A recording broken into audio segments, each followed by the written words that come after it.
Avec Farida, qui vient s'orienter vers nous de la barre de la CAF de Saint-Saint-Denis. Et je vais vous laisser avec Farida. Elle va témoigner, elle, de son histoire. Et vous allez voir avec Farida qu'il y a des familles qui ont besoin de nous en France.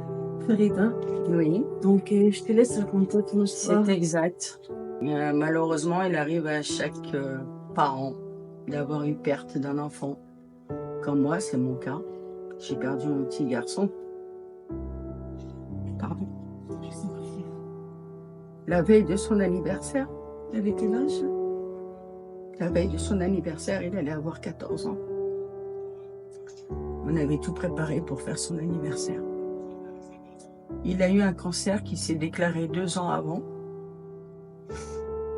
qui était très dur, très difficile. C'est un cancer du foie qui est monté au poumon.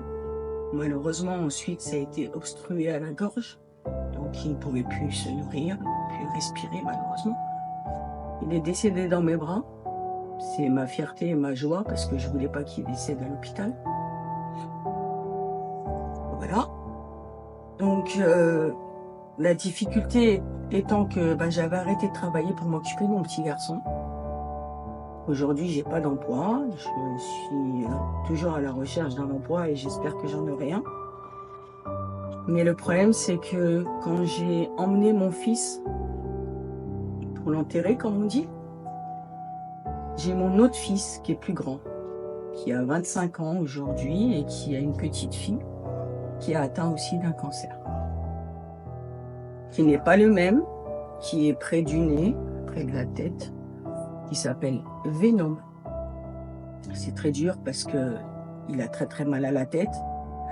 Donc il ne peut pas garder sa petite fille de 6 mois. Il ne peut pas s'en occuper comme un papa qui voudrait s'occuper de sa petite fille. Donc c'est moi qui prends ce rôle. Bien sûr mon rôle de grand-mère. Mais aussi le rôle de mon fils parce que j'essaye de faire en sorte qu'il puisse jouer avec elle, qu'il puisse sortir avec elle. Là, ça va faire depuis le mois de janvier. J'ai enterré mon petit garçon au mois de janvier. 2 semaines après, j'apprends que mon grand a aussi un cancer. Donc là, on se bat. C'est exactement les mêmes hôpitaux là où était son frère. Donc c'est très difficile de retourner à l'hôpital, là où était son frère aussi. Donc pour vous dire, oui, il y a beaucoup de parents qui sont en difficulté. Ça peut être la maladie, ça peut être la perte d'un travail, ça peut être la perte d'un parent. Pour passer la porte de demander de l'aide, c'est dur, c'est difficile. Surtout pour une personne comme moi qui a toujours travaillé, c'est très dur. Je peux comprendre qu'il y a des mamans ou des papas qui n'osent pas pousser la porte. C'est difficile, c'est dur.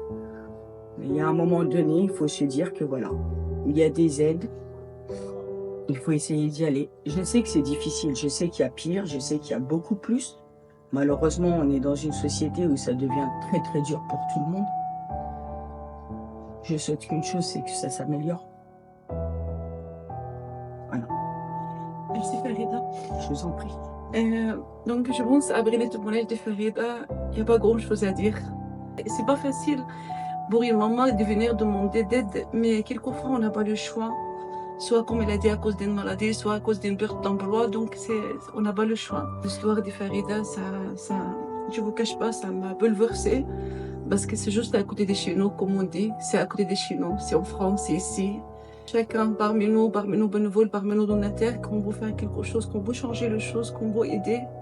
Une petite aide qui peut changer la vie de quelqu'un, qui peut nous donner l'espoir, que nous sommes là pour cette personne, qu'on veut faire quelque chose, qui donne le sourire à cette personne. Donc ça coûte pas grand chose d'aider les personnes ici en France. C'est un colis alimentaire, c'est une petite aide financière qui peut nous aider à l'association de racheter de compléter un colis alimentaire. Et je tiens à remercier tous les donateurs qui nous soutiennent dans ce projet, dans nos actions ici en France. Je tiens aussi à remercier les bénévoles qui travaillent avec nous tout le week-end pour collecter dans tous les magasins. Je tiens à remercier de tout cœur nos partenaires H-Market et Max-Market, d'autres magasins qui nous aident, qui nous soutiennent pour pouvoir aider ces personnes. Donc, chers donateurs Firdaous Charity, n'hésitez pas à nous aider afin de pouvoir continuer à aider ces familles qui ont besoin, qui sont juste à côté de nous. Merci de tout cœur pour votre confiance à votre association Firdaous Charity, qu'il s'engage toujours à rester à la hauteur de cette confiance.